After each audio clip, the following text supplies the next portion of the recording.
Okay, good morning, everyone. Welcome to our webinar today on platinum group metals, the champions of circularity. My name is Jen Norman, and I am the communications lead for the platinum group metals services business in Johnson Matthey, and also your host for today's session.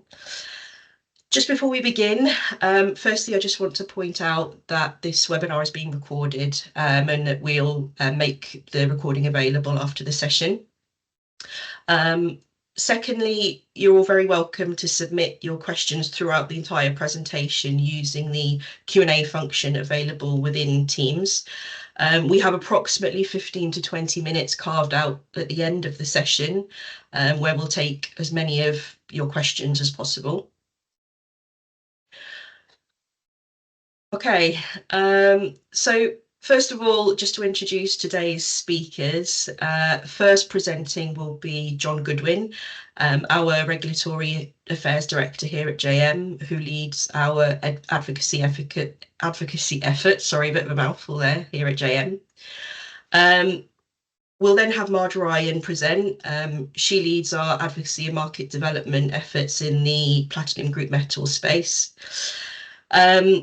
Our third presenter was scheduled to be Andy Walker today, our Government Affairs Director. However, sadly, due to very last minute and unforeseen circumstances, he's not able to be with us today. And Marge will be presenting on his behalf. So a big thank you to Marge. Okay, so moving on to today's session, John, first of all, will be giving the context. So he'll be discussing the role of circularity and its importance. He'll also be covering, an introduction to PGMs and why they're such unique metals and so important to us all. Marge will explore the somewhat unknown success behind PGM circularity and how that circularity works in practice, and also been covering the true scale and size of PGM recycling. And finally, then on behalf of Andy, she'll also walk us through the role regulation plays in supporting critical mineral circularity, and also our policy recommendations based on Johnson Matthey's 50 years of experience in PGM circularity.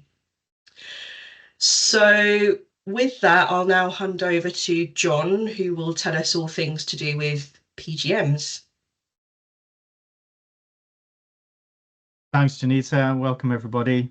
Just get a thumbs up from you, Jen, that you can hear me all okay. Excellent. So we can go to the next slide and we'll make a start.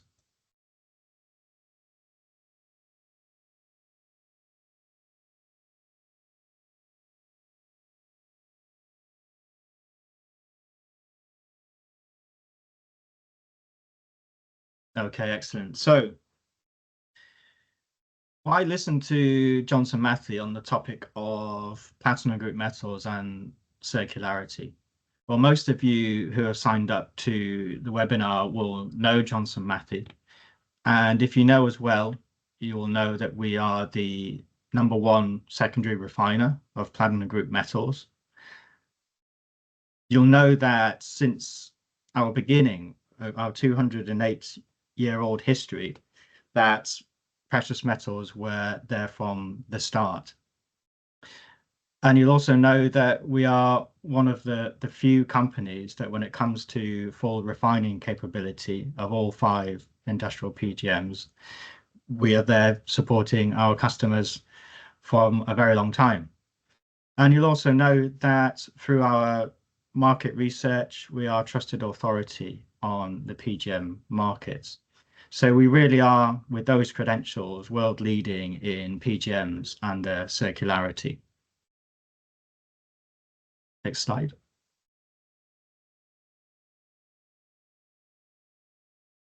And when it comes to circularity, it's such a huge topic that needs to be addressed for a great many materials, but one could argue that that's especially the case for critical raw materials, which are in high demand for huge areas of global focus, like achieving climate goals and energy security.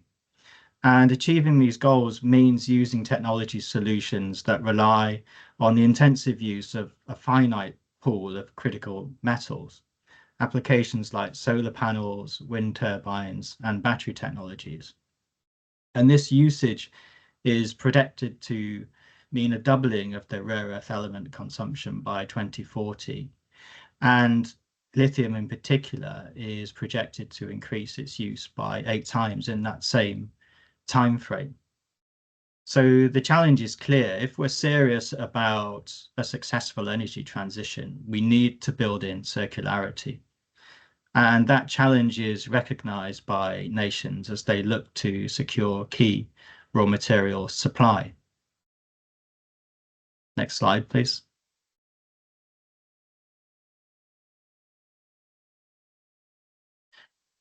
So that mission to secure or onshore critical materials is driving policy development. And an example of that is the European Union's Critical Raw Materials Act, which sets targets for extraction, processing, recycling, and limiting the dependency on single third countries for the materials that they're going to need to get the energy security and the energy transition moving. So what it does is, as a policy, it drives the initial mining, the midstream processing, and recycling to be developed locally. Now, other regions are doing that too, but the example here is a very good and well-established one that's been set up by the European Union to meet those targets by 2030.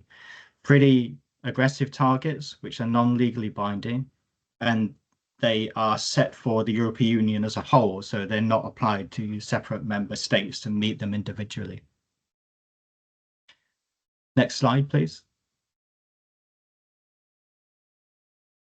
So if we now turn to the platinum group metals themselves and focus on them, their advantages, and why you may see or hear me refer to them as superhero metals: ruthenium, rhodium, palladium, iridium, and platinum, all heroes in their own right, but also when teamed up as various alloys. They have high melting points, resistance to corrosion, and superb catalytic activity. And that makes them really invaluable to a whole range of key applications that improve our lives. Pharmaceuticals to treat us, enabling fertilizers to feed us, enabling data storage for data-hungry devices, and indeed even the electrical components within those devices. Cleaning the air we breathe with autocatalysts, and powering zero-emission fuel cell vehicles, producing green hydrogen and catalyzing the production of sustainable aviation fuel.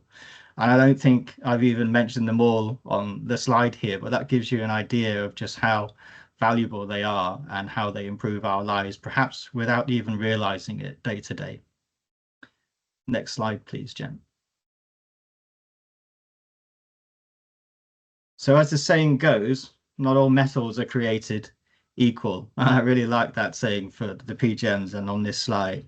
And if we take one example just on the left of this slide here, small size, big impact. A nice example, of course, is the autocatalyst, where over 300 million ounces or 10,000 tons. We're an international audience, so choose your units. But that's what's been used approximately in autocatalysts over the last 50 years. Now, that might sound like a lot, but if we leverage what they've actually achieved, it means something like billions of autocatalysts supplied around the world. That's prevented millions of tons of harmful gases entering the atmosphere, that ultimately saves lives and improves the air quality for billions of people around the globe. The PGMs are ready for the next opportunity, especially with respect to the energy transition. And they're available. They're available without the constraints that we expect to see with the other critical raw materials we talked about previously in this presentation. And that availability is supported by both mature and reliable supply chains. And so it's this routine circularity and high recycling rates now that I'm going to hand over to Marge, and she's going to go into this story a lot deeper. But I hope that serves as an introduction to move seamlessly to Marge for the next sections. Thank you. Thanks very much, John, for that context. So yes, let's take a look at PGM circularity and how and why it works in practice and how much is recycled. And hopefully as I talk through this, it'll become clear why we've called this section PGM Circularity Unveiled. So next slide, please. Let's just underline that platinum group metals are among the most highly recycled materials in the world, and they have been for some time. But the story behind the success, and indeed the full extent of the success, has not really been well known outside of the PGM industry until now. That's a big part of the reason why we're doing today's webinar and why we published the associated white paper, is to really unveil the full scale of that success. It is critical to the industrial impact of PGMs. These metals have just grown in use over the past 50 years. So the automotive and industrial use of PGMs, these are metals that are mined in relatively small quantities, but they enable some pretty hefty applications. And meeting this rising demand would not have been possible if these weren't circular metals, if we didn't have successful recycling underpinning all of this. To give you a couple of numbers, we estimate that today, of the PGM going on to new products every year, so that's newly made catalysts, fabricated products, catalyst-coated membranes, electrodes, thermocouples, other products, we reckon about 60% of that is now being sourced from recycling. So we are at a point in PGMs where the primary PGM mine is actually acting as a supplement to the urban mine. Now, clearly, as a society, given our use of finite resources, this is a desirable point to reach where your actual main source of supply is the urban mine. And we want to underscore that the PGMs show it absolutely is possible to get to that point.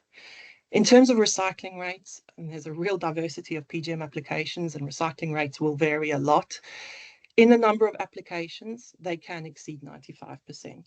So if your losses in use are small, if your collection at end of life is really efficient, and if you're getting that end of life material to a suitable refiner, you can see recycling rates over 95% in a number of cases. In other cases, it can be lower, either because you do have high losses in use. So there's some applications where the environment is so harsh that even these superpower metals can't withstand it forever. And you do see some losses in use and the metal becomes unrecoverable. Or otherwise, there are cases where collection is not perfect. And I'll mention that in one of the case studies later. So those are good numbers, 60%, 95%. How have we got here? Next slide, please, Jen. So it's not been regulation that's driven this. Obviously, we're only at a point now where policymaking is really concentrating on recycling. That's not been something we've seen in the PGM industry. This has just kind of happened. And obviously the top line there, value. These are industrial metals, but they are also precious metals. And that's really what's driven this, because generally the amount of PGM in end-of-life material is sufficient, the value of that metal is sufficient to make recycling more than worth it. And that can be the case even in low-grade scrap, or generally is the case even in low-grade scrap. So some supported catalyst, the weight percent of PGM can be 1% or less, and it still absolutely pays to recycle that catalyst at the end of its life. That's helped by the fact that there is no downcycling of PGMs. Once you recycle PGMs and you refine them, that secondary refined PGM is physically identical to primary or virgin refined PGM. No difference in their properties, no difference in how they are used, no difference in how they are sold and traded in the market. Increasingly important, of course, is the fact that recycling does lower carbon footprint. So when you're looking at the second, third, fourth, fifth life cycle of PGMs, that's about a 97% lower carbon footprint than that initial life cycle of freshly mined metal. And then when we think back to the fact that about 60% of the metal going onto new products every year is recycled, overall the use of PGMs from a carbon footprint point of view is more sustainable than it might seem at first glance. This is increasingly important driver for recycling, of course. Now, in the next couple of slides, I'm going to talk a bit more about the closed loop and the open loop. But in the closed loop, where ownership is retained, driving this recycling is that someone has invested in PGMs and they want to retain that metal as an asset. They want to get it back and reuse it. And it absolutely is an asset. You invest in PGM upfront, you keep using it for a very long time, and you can even sell it to realize cash. And we have seen cases of companies selling some of their PGM inventory to generate cash. So absolutely an asset. In the open loop, where ownership isn't retained, materials going out in the world, and then at the end of its life, that end of life equipment that contains PGM is essentially an urban mine. And then we see specialist collectors who essentially prospect that urban mine, and they're going after that PGM to recover it and sell it for a profit. So profit is the driver there. Enabling all of this is an effective and highly integrated global recycling network. So the PGM industry over decades has evolved to have this effective network that is very global in nature, with a couple of exceptions, notably China. And what we have generally is a network of collectors, processors, final refiners who are working very closely together. The PGM industry sees a strong degree of partnership and collaboration to enable recycling and make it as cost effective as possible. Yes, these metals are valuable. You still need to process them cost effectively. You cannot spend a fortune on recycling. And what we've seen over decades evolving in the PGM industry is this model that I call specialism coupled to scale. So generally what you see in PGM recycling, that final refining of recycled material takes place in large centralized facilities that are processing material coming from all over the world. That gives you economies of scale. At the same time, no one company tries to do everything. If you try and do everything, you're splitting your focus, you're probably going to increase your costs. So we all play to our strengths, and then we collaborate with partners to build up our integrated capability and ensure that our customers are served in the best way possible. So let's talk a bit more about the open loop and the closed loop. So on the next slide, we'll take a look at the open loop.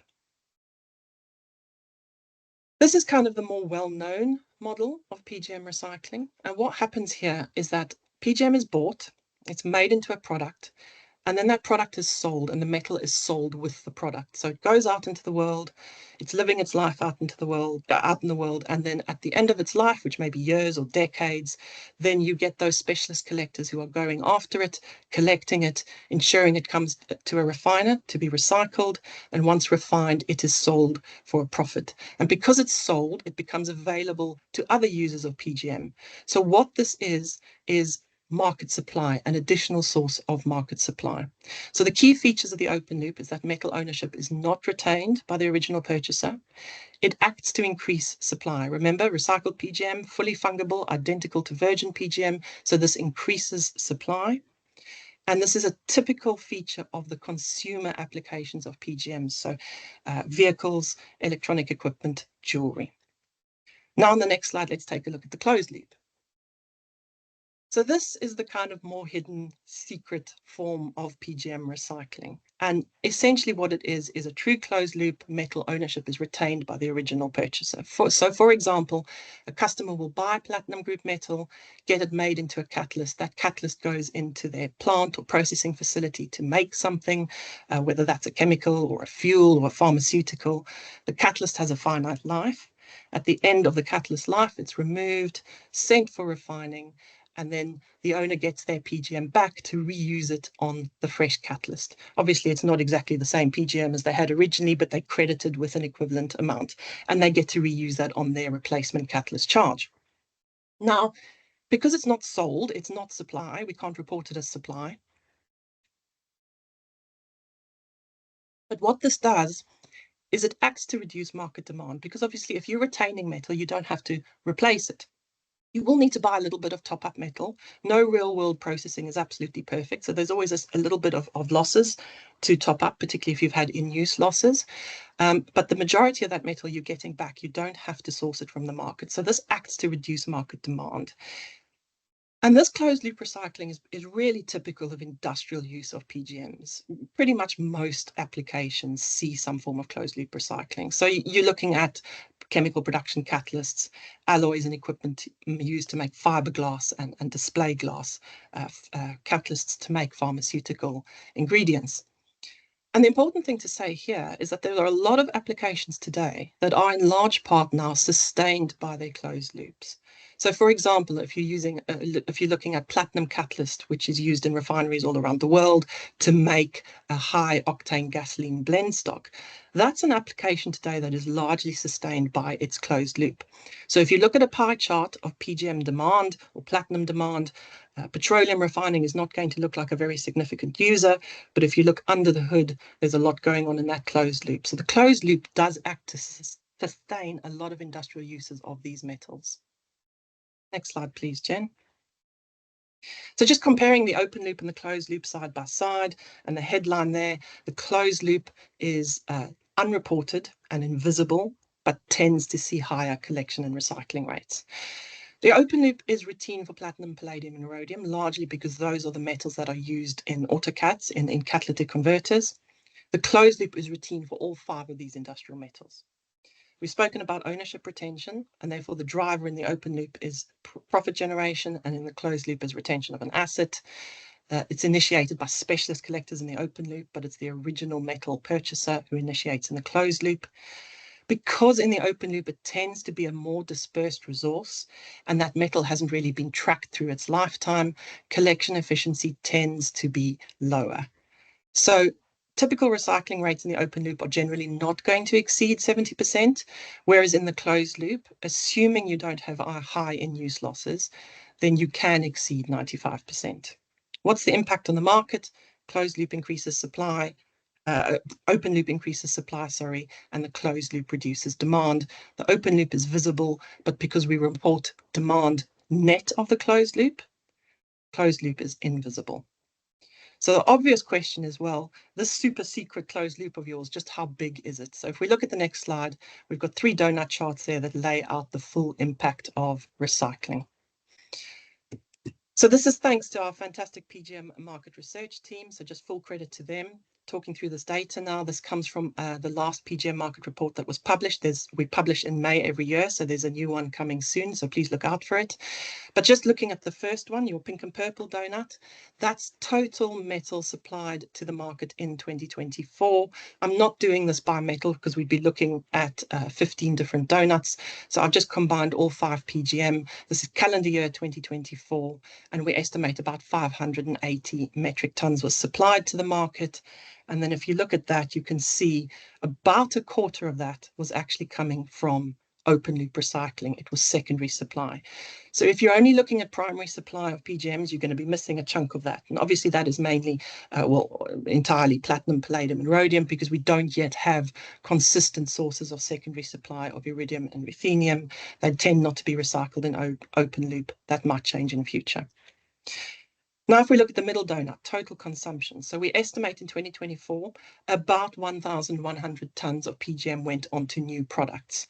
Now, I must emphasize that the closed loop, very much an estimate. Even for our fantastic market research team, pinning down the closed loop, a little bit of a challenge. It is quite tricky to get hold of, but we think this is a pretty good estimate. And you can see that turquoise bit there. There's a lot of metal being reused. What's then being reported as demand, because it has to be sourced from the market, is that 610 tons in the dark blue. So what's total recycling? We'll add the purple bit and the turquoise bit to give us our total recycling figure in that final donut, 631 tons, nearly 80% of that happening in closed loop. So therefore, if people are only looking at reported data to try to figure out how much PGM recycling takes place, the vast majority of it is going to be missed.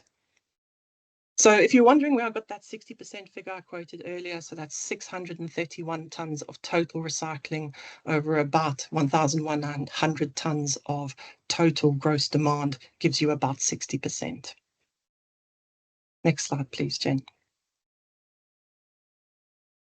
A couple of case studies. So I've mentioned catalytic converters a few times, and John obviously highlighted it as well. It is an absolute success story for PGMs. Automotive emissions control, so cleaning the pollutants coming out of the tailpipe of internal combustion engine vehicles, not possible without PGMs. It's something they've been doing since the 70s, and we've actually started being recycling end-of-life catalysts since the early 80s at least. Very well established PGM recycling story. Now, if we talk through how that happens, so metal is purchased, it can be primary, it can be secondary, or a combination indeed. It's then made into a catalyst. That catalyst gets coated onto a brick. The brick is canned into an exhaust manifold, which is fitted to the vehicle, and the vehicle is sold. There's a few steps in manufacturing there, and generally those generate a little bit of production scrap. That is recycled in closed loop, and that's the green arrows there. Really important to put that metal back into use. You don't want to lock metal up in scrap. If you're generating production scrap, get it to a refiner, get it recovered, put it to work for you again. So we do see that closed loop recycling, and that's generally typical of PGM applications. Production scrap is being routinely recycled in closed loop. But obviously most of this metal is going onto the vehicles and being sold and going out into the world potentially for many decades. Couple of things to say then. At the end of life, we've got these specialist collectors who are collecting these spent catalytic converters from end-of-life vehicles, getting them back to the refiner and making sure that PGM is recovered. That open loop recycling, that secondary supply that I showed you on the first donut on the previous slide, mainly coming from this source. This is a really impactful urban mine. So what does this mean? It means that if you as a country are looking at your mineral resources, if you're only going to be looking at geological resources, there's not many places where PGMs occur in really significant mineable quantities. But if you've got a lot of vehicles on the road, and there will be internal combustion engine vehicles on the road for a long time to come, you've got an urban mine of PGMs in your backyard, which will be producing low carbon recycled platinum, palladium, and rhodium for decades to come. So you should be thinking about how to make best use of that urban mine. The other thing to say here is the pink bit here, which is that there are losses. So we estimate that about 30% of the PGM that originally went onto catalytic converters is probably not going to be recovered, largely because of collection inefficiencies. Either vehicles aren't sent to recyclers, or the catalysts aren't cut off before the vehicle is crushed and shredded. Whatever. Is there room for improvement? There probably is. Can regulation and policy making help here? Yes, we think it can. So there's potentially room for improvement, but nonetheless, a significant success story. Moving on to the second case study then on the next slide. So this is now looking to the future. So the first thing to say is if you're using PGMs in new technologies and new ways, you don't need to redesign a recycling network for that. You can leverage the PGM recycling network and infrastructure that already exists. May need to be a few adjustments. We may need to do a little bit of investment and optimization. That goes on routinely. But largely you can rely on the PGM recycling network that already exists. So that's already happening for PGMs that are used in electrolyzers and fuel cells. So the example that I'm going to talk about now is the generation of green hydrogen or clean hydrogen using proton exchange membrane electrolysis. So what you have here is you've got renewable electricity coming in as a current, and you use a platinum and iridium catalyst to split water with that current into hydrogen and oxygen, and then you can use that hydrogen for things like fuel cell trucks and vans or industrial decarbonization. So you need platinum and iridium. Platinum, not a concern, very well supplied metal. You've got that nice juicy urban mine I just referenced. So platinum is not a concern, but we've seen concerns raised about iridium being a potential constraint here, because iridium is a very minor byproduct of platinum mining, only about 7.5 tons or so mined a year. And of course, there's significant growth projected for green hydrogen demand, and therefore for the role of PEM electrolysis in meeting some of this demand. So we did a modeling exercise here to look at to what extent iridium is likely to be a constraint. You can find this in our iridium white paper that we published, I think, a couple of years ago now, but just to talk through it briefly to show the impact of recycling. What we've done here is we've said, imagine you're limited to no more than 1.5 tons of fresh iridium every year. That's all you get to use. You can only have 1.5 tons of iridium. How much proton exchange membrane electrolysis capacity can we build up by 2050? Because remember, you're adding to your installed base every year. So the first thing you do is you're going to make that metal work harder and harder for you. So we call that thrifting in the PGM industry. It's very routine. You can also refer to it as increasing metal efficiency. So each atom is going to do more or generate more and more hydrogen as your technology improves through R&D. So if you do a bit of thrifting, you get the dark blue line at the bottom there. That gets you to about 250 gigawatts installed by 2050, about 10% market share in a 1.5-degree, fairly ambitious scenario for green hydrogen uptake. Do a bit more ambitious thrifting, and you get the turquoise line, 15% market share, about 600 gigawatts of installed capacity. Now add in closed loop recycling of that iridium, which will happen. Electrolyzers will reach the end of their life. That iridium will be recovered. It'll be used to make replacement capacity and new capacity, because remember, you're getting more bang for your buck. The iridium's getting more and more efficient. And if you have that closed loop recycling, you end up with the pink line. And that now lifts you to nearly 1,600 gigawatts of installed capacity and a 40% market share, which is all anybody can ask for.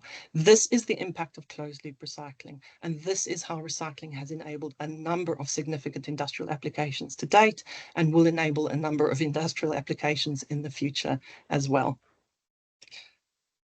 Moving on then to the third section. So at this point, I would have handed over to Andy's soothing tones, but unfortunately, you're going to have to listen to me for a bit longer. So let's get on with it then. We're going to look at 6 of our broad recommendations. And the point we really want to make here is that achieving success in circularity is at least as complex and challenging as it is in mining. We've had 50 years to get this right. There's been a lot of innovation, a lot of commercial progression happening in the PGM industry to get us to this point. It is possible to get things wrong if you try and shortcut and accelerate this process. So where regulation is aiming to boost circularity, those approaches really need careful consideration to avoid unintended consequences. And we really do emphasize that the best regulatory measures have to be very carefully designed, both for mining and for recycling, and must be informed by industrial experience. So here we offer some of our thoughts from our 50 years of industrial experience. Next slide, please, Jen. So our first recommendation, I spoke about our global PGM recycling network, where we have this model of specialism coupled to scale. That's the way to make recycling as cost effective as possible in our experience. So yes, a domestic focus is important, particularly for ensuring effective collection, but don't try to go it alone. Collaborate with like-minded partners, form those strategic international collaborations to enable economies of both scope and scale. We don't all have to do everything. It's going to complicate this task and add cost. Let's work together. And then, of course, domestic policy must be aligned across the board to facilitate movement of material across borders for the purposes of recycling. And that even means looking at things like tax policy, for example. The second recommendation we have then is that metals circularity is an enabler of industrial strategy. Most industrial sectors rely on a number of metals. Demand for those metals is going to grow as our needs grow, as our economy grows. Circularity is going to be crucial to enabling that industrial growth. It's a cross-cutting enabler of a number of downstream sectors. If you have metal processing capability, you get to leverage that for a number of different industries. But it's not just about the downstream. The metals industry itself can be a growth sector. If you get metal circularity and processing right, that can be a sector that offers economic growth in itself. So the needs and opportunities of the metals industry should also be considered. Our third recommendation, mine supply is absolutely crucial. I'm not downplaying the importance of mining. For PGMs included, mining is absolutely crucial. But there is more to this picture. So when we're looking at critical mineral strategy, we do need to look beyond mine supply criticality. And quite often we see recycling treated as a distinct metric from supply. Now, in the case of PGMs, that's completely incorrect, because recycled supply is supply, and you cannot treat them distinctly, because you will underestimate total supply, and you may overestimate your reliance on a single third country, for example. So to enable circularity, we do think treating recycled metal as supply from the off is important. And we also do think that critical material strategies need to be complemented by a strategic view that doesn't just look at gaps and shortcomings and needs that need to be addressed, but also look at opportunities. And of course, if you have an urban mine in your backyard, you need to be looking at the opportunities that that offers you. Next slide, please, Jen. Our fourth recommendation is to create a framework for industry-led approaches. We absolutely want policy making. We're going to need policy making and good regulation to be successful in circularity. But we don't think it's a good idea for policy to try to specify every last detail of how circularity should work in practice. The risk of unintended consequences just grows if we try to do that, if we try to over-regulate. So we do think that there are ways to design policy to create an enabling framework for industry and for the market to get this right. Industry consultation is really important. Talk to us. We've got some ideas of what we need and how this can be done. And we also caution that one-size-fits-all regulatory approaches are unlikely to be appropriate, particularly if they're too detailed. I haven't spoken about the individual PGMs, but where we want to boost recycling in iridium, the considerations for iridium are going to be quite different from, where we might want to boost recycling in palladium, for example. So even within the PGMs, a one-size-fits-all approach is potentially not appropriate. So across different metals and materials, it's probably not going to really get to the heart of the matter. Recommendation number 5. We love closed loop. Closed loops are brilliant. We've spoken about how closed loops tend to see higher recycling rates because you've got that more concentrated resource. You've got that owner who's interested in getting that material back, and you kind of keep track of your material if you've got that interest. It isn't possible to force closed loops in practice in every instance. They're just not going to work in practice everywhere. But you can use regulatory instruments to mimic the good parts of the closed loops, the bits that you really want. And that's really enabling that incentive for producers to make sure that when that material gets to the end of its life, it does come back for recycling. So things like mandated producer responsibility, where practical, that can be very helpful. And then there's also a point on tracking here. We've seen a lot of talk about countries looking to track what their import dependency of critical minerals is. Genuinely, I don't know how you would do that. You cannot do it through trade data. Trade data will not tell you anything useful about PGMs. Trade data obviously very good for some things, but for tracking import dependencies of critical materials, particularly where they're used in a host of different products and supply chains as PGMs are, particularly where supply chains are globalized as they are for PGMs, tracking all of that is going to be tremendously difficult. And a top-down approach of trying to keep track of material wherever it goes is going to add tremendous administrative burden. But there are ways to enable a market-led approach to tracking. So, for example, things like the battery passport and so on. There are ways to do this in a clever way. And then recommendation number 6. Circularity is embedded in the PGM system. So it needs to be embedded. It needs to be systemic going forward. We've had 50 years to get this right, 50 years of innovation to get this right. If we're going to compress that and shortcut that process, then we're going to need help from policy makers and from governments.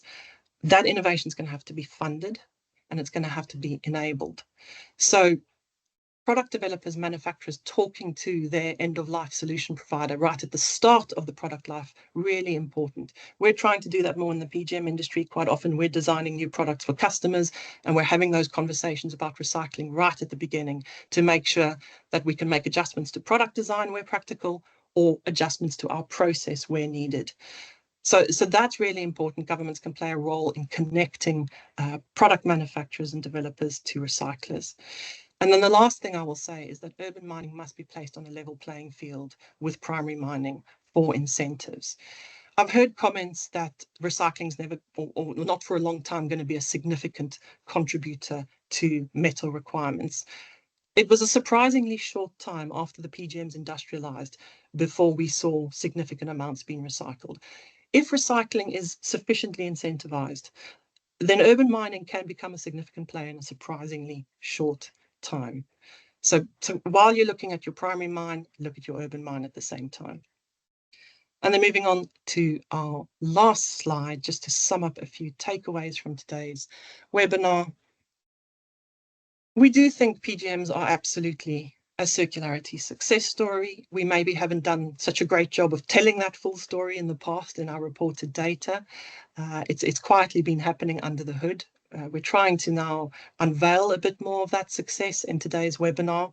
These really are highly recycled materials, and because so much of that is happening in the closed loop, the overall impact of PGMs and of their recycling is frequently underestimated.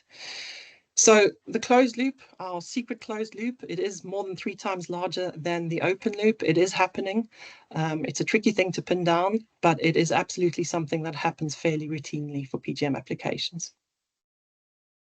Now, we cautioned against a one-size-fits-all approach, and we don't think that everything we've done in PGMs is going to apply to other metals and materials, but we do think there are things we've learned over 50 years that do offer some valuable insight, and we'd like to help and support as we look to build more sustainable and resilient systems elsewhere. Policy must be grounded in practice. It really is easy to get this wrong. It's actually easy to get it right as well, but there can't be too much talking between industry and policymakers. Talk to us. We're very happy to share our experience. There can't be enough consultation here to get this right. And that's it from us today. I think we're moving on to Q&A now.